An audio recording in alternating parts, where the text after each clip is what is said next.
We can summarize this thing in a short manner. And it is to say that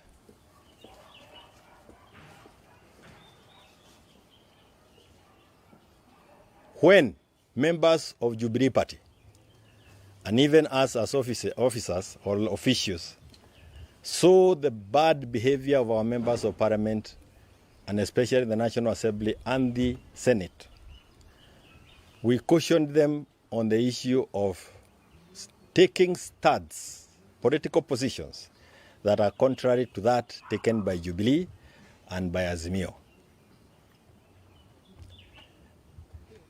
We also told them clearly that when motions come to the floor, they should be able to vote as an Azimio bloc.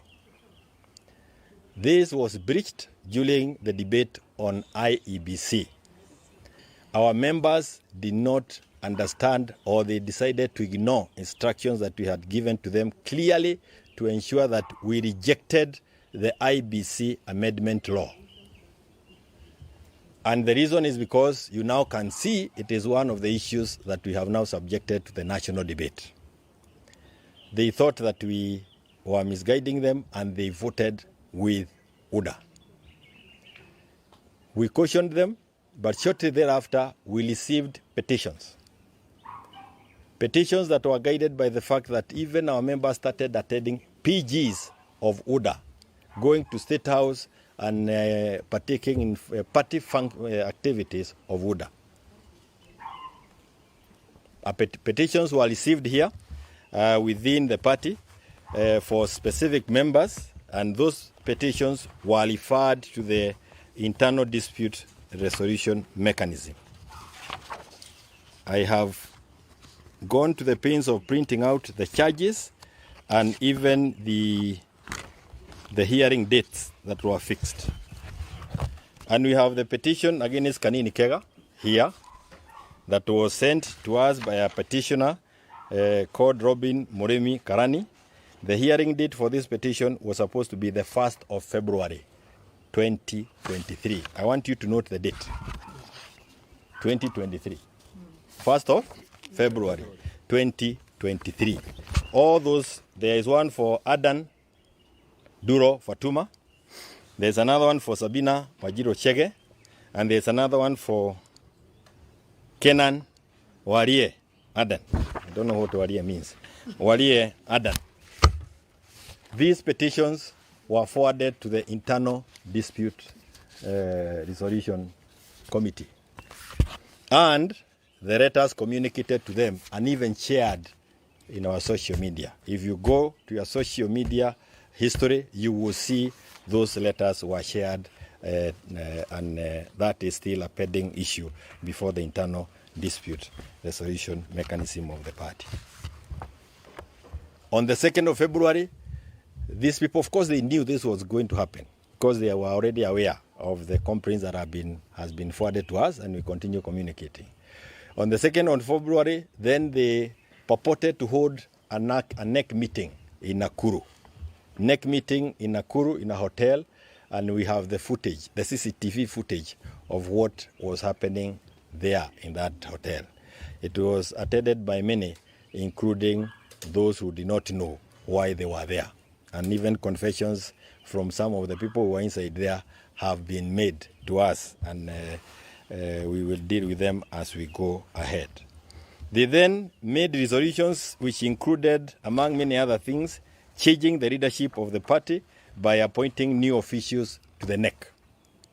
And they then went ahead and communicated their resolutions and decisions to the ORPP. We wrote a letter to the ORPP and notified her of a similar exercise that we had already gotten rid of, that is unprocedural and unconstitutional as per the party's constitution. So we had already alerted her and told her that anything that might be brought to her attention, it is only fair that she subjected to some kind of scrutiny and investigation. She did not do so. She went ahead and wrote a letter to us, confirming that she is in receipt of the resolutions of the meeting that was held in Nakuru, and she is happy with the fact that we have been removed from the party. So she was very happy, writing a letter here dated 13th of February, and it was delivered to us. And you can actually see how quickly she wrote, because she did not even address me as the SG. Aliniambia, hata ninaona kama alikosea kusema honorable, karibu aseme Bwana Kioni. Because you can see that tells you a story. Because she receives the note, the information the same day, and the same day the letter is with us. She receives those minutes from Nakuru, and the same day the letter is with us. I don't want to say who was in Nakuru, because it's likely that she was also seen in Nakuru. By the way, let me say this. When the meeting was going on in Nakuru, I called her with my phone from this office, and she was in Nakuru. I told her, I asked her, have you seen my party people there? No, nimeona wengine hata majina siwajui, lakini nimeona wakipita hapa hapa. I leave it to you to interpret what that means. So we then went to court immediately and challenged that procedure that she had used, and we were given an order, a stay order of her letters and any resolutions that may have been arrived at from Nakuru, because it was we termed it as illegal ourselves, and we still do the same. When you go to court and get interim orders, then you wait for the full hearing to take place so that a judgment can be entered. A judgment was entered yesterday. And in the judgment, a very, very comprehensive judgment, because this forms precedences of other cases that will be before them. Our key thing, our major player, our main player, was to get this letter of 13 that was giving legal authority, recognizing officials from Nakuru by the ORPP. This is the letter we challenged in court.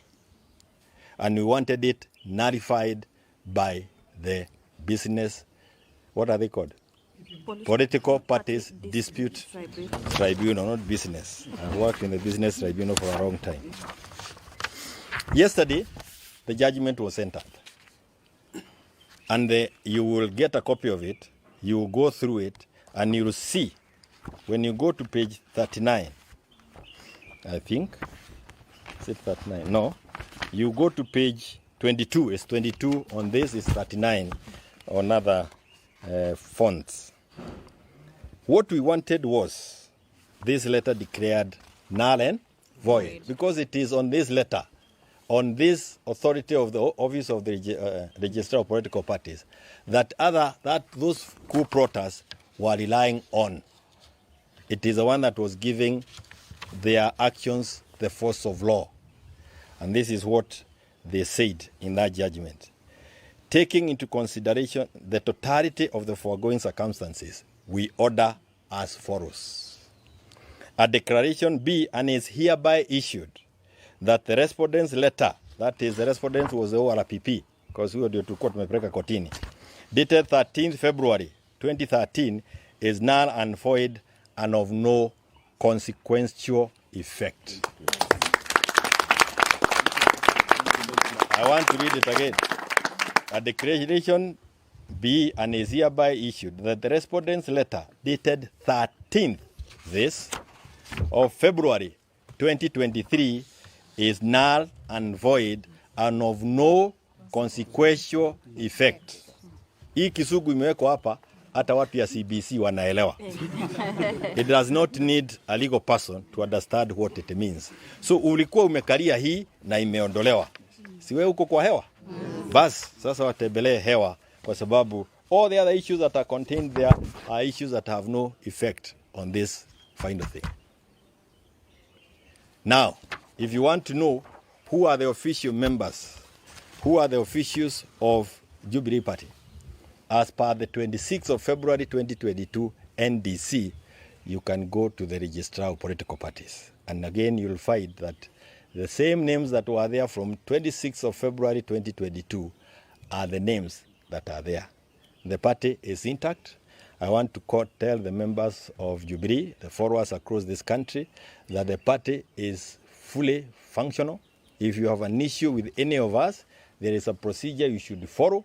If you think you want to remove the SG, get the party leader to convene a NEC. Then a decision will be made that will then be taken to the NDC.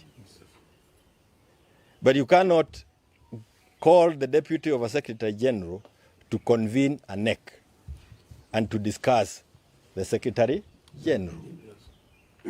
If you want to remove the party leader, the secretary general will call the NEC to discuss the conduct of the party leader.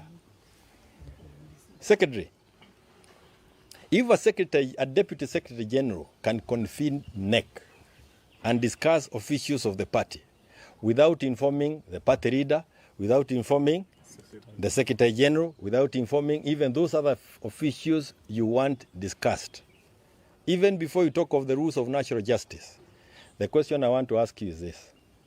Kanini, huyu tunaita Gachedera, can he convene a cabinet meeting today to discuss Ruto or to even discuss policy matters in this country?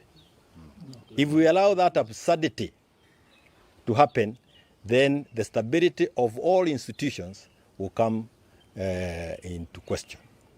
A deputy cannot purport to act when the substantive holder of the office is alive and capable of carrying out his or her duties. It's not just for Jubilee, but it's for all institutions that want to function as guided by the Mwongozo principles. Having said that also, let me also tell you something else. If you want to have an official presser of the party, it is held in the party offices, which are these ones, at the party headquarters. Not in a hotel or a hideout, because like the one of yesterday was actually a hideout. It was a hideout. I am told it was nyinyi wenyewe wengine mlienda mtatuambia pahali mlienda na mlipitia barabara gani ndio tujue. The convening of that meeting had been done. This is the other thing. They had called that placer a day earlier.